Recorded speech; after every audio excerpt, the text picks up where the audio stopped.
Hi everyone, it's Paul from This Design That. Today I'm going to share with you my experience of trying to make my own photo book. Now, I wanted to make a photo book purely because I had lots of nice images from my Taipei trip. And if you haven't seen a series that we did on the Mamiya Taipei, take a look at the top. You'll see there's a playlist. I was there for about a month with my partner, and pretty much every single day we just walked around with my Mamiya RZ67.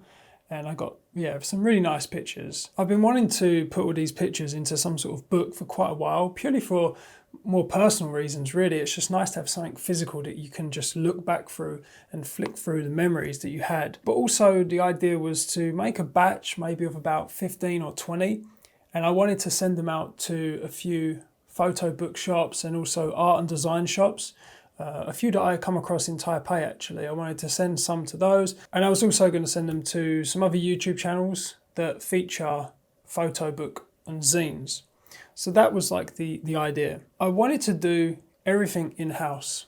I know that you can just ship it out to Blurb or these other print-on-demand services. Me being someone who actually likes design, actually likes printing, I wanted to try and do it all in-house. So that was the printing. I also wanted to do the binding, and I also wanted to do the cover. I wanted to do something special with the cover.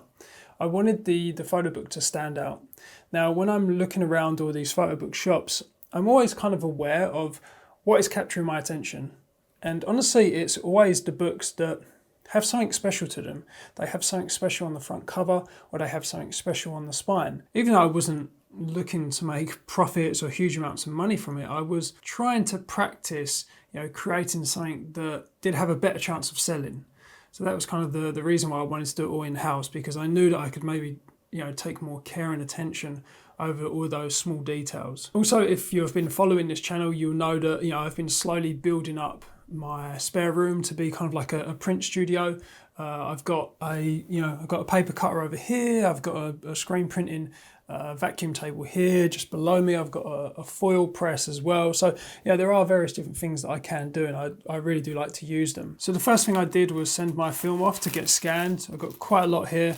I always use AG Photo Lab. They do a very nice job. Next was time to start thinking about the actual layout and the design of the book. For this, I just used InDesign. I've done a lot of editorial design in my day job and also at university, so that was pretty easy to do. And honestly, a photo book doesn't really have to be that complicated. It can be a very, very simple layout. And for most of my images, I was just going for a centered square image, or I was maybe going for something that kind of went across the full spread if I had an image that I really wanted to show off, or I really wanted to show a specific detail. That's what I was kind of concentrating on. Then it was time to start thinking about the actual manufacturing of the book. And this is where things started to fall apart. So I've got two printers at home. I've got the Canon Pro 100, which is a very, very nice high quality photo printer. I've also got a large format Canon IPF 605, which is quite old, but it can still output a decent image. So if you are doing these photo books at home, you're going to be probably using an inkjet. Both my printers are an inkjet, and this is where it becomes incredibly expensive. So you've got a few options. You can print on a photo paper like this, and you get a really nice contrast, and you just have to tweak the color settings, the color profiles to get them looking good. But it's pretty easy to get a nice looking image. The problem with most photo papers is that they're only one side coated. Now, I wanted my photo book to be printed images on both sides, so I had to start looking for a double-sided paper. Now, your choices for double-sided photo paper are very, very slim. There's not really many in the range that you want to be using for printing books. Usually you're looking for something around 150 to 250 GSM. As said, there's not really many choices. And what's more is very, very expensive. So if I'm printing a book that's got 50 sheets in it, you can expect to pay for 50 A4 sheets of double-sided, like £50. And that's just going to make one book. So the book is already priced £50. That's not even considering the ink, obviously the cover and the shipping and packaging as well. It's going to equal to a very, very expensive book. Now, I know that I wasn't looking to make any sort of massive profits from this, but it would have been a nice experiment to have actually tried to have sold some. And for that price, it just really didn't seem worth it. So you don't have many choices with photo paper. Obviously you can print on uncoated paper. And I got some samples from GF Smith, which is a UK paper supplier. They're really good. They do some amazing papers. I did some test prints. These are all printed on uncoated papers. These were the smoothest papers that I could find. The more smooth the uncoated paper is, the more cleaner of an image it's going to look, crisper it's going to look. When you start getting into a bit more of a textured look, especially uncoated, it really does soak into the paper and you do lose a lot of colour and contrast. All of these, after a while, the colours just washed out and they didn't really look too good, especially when you compare the contrast and the colours to a real photo paper, one that is coated. I wanted to kind of do my photos justice, and I wanted to print them on photo paper. There's not many options for double-sided photo paper, and the options that are available are very, very expensive. This is where I was close to giving up, really. I wanted to experiment a little bit more with the print-on-demand services.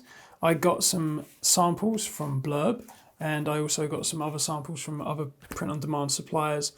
The quality isn't as good as my inkjet, and I wouldn't really expect them to be.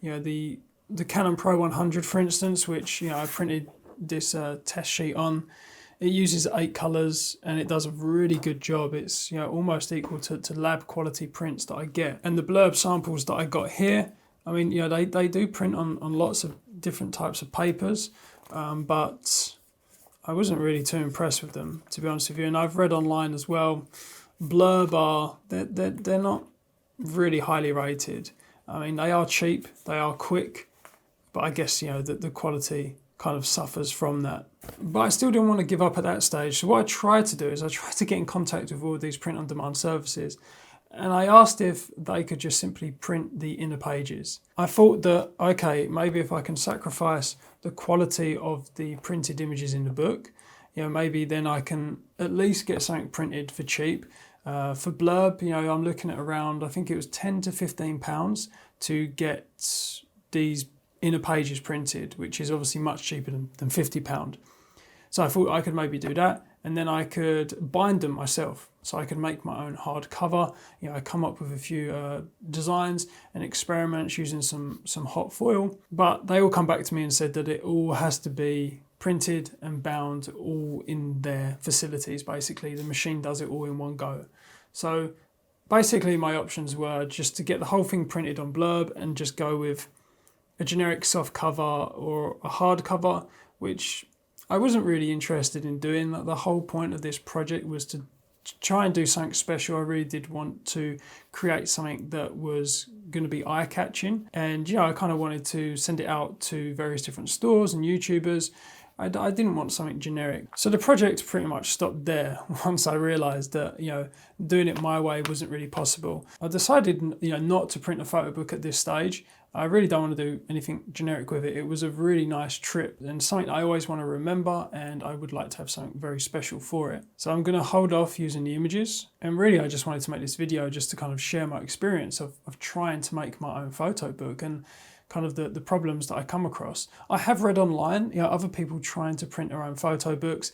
It seems like it is a common problem, really, because most people have inkjet printers at home, and to print on inkjet paper is incredibly expensive. I could do a one-off print. I could easily just, buy 50 sheets of double-sided photo paper for £50, and I could just bind my own cover, and it would probably come out to like £60, and I'd have a really nice book. Maybe I'll do that, but the whole idea was that, I try and actually produce a batch of these that I can then send out.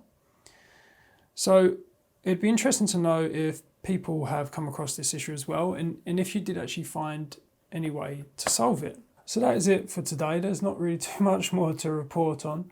It's been a bit slow on the channel these last few weeks. We took a holiday. I took a week off just staying at home with my partner, and also I spent about 2 weeks trying to get this photo book sorted and nothing come out of it, which is really annoying. So it's been quite a while since we've got any videos, but I have got a few more planned coming up, which should be interesting. I do want to do another photography series as well. I'm thinking that I might just do something around my local area. Maybe I'll try and do some macro shots with the Mamiya. I think that might be interesting because I do want to try and capture some textures I want to be using in my future prints. So I might try and do that soon. Anyway, if you've got any questions or if you've got any tips about this photo book printing, please do let me know. That is it for today. I will catch you all later.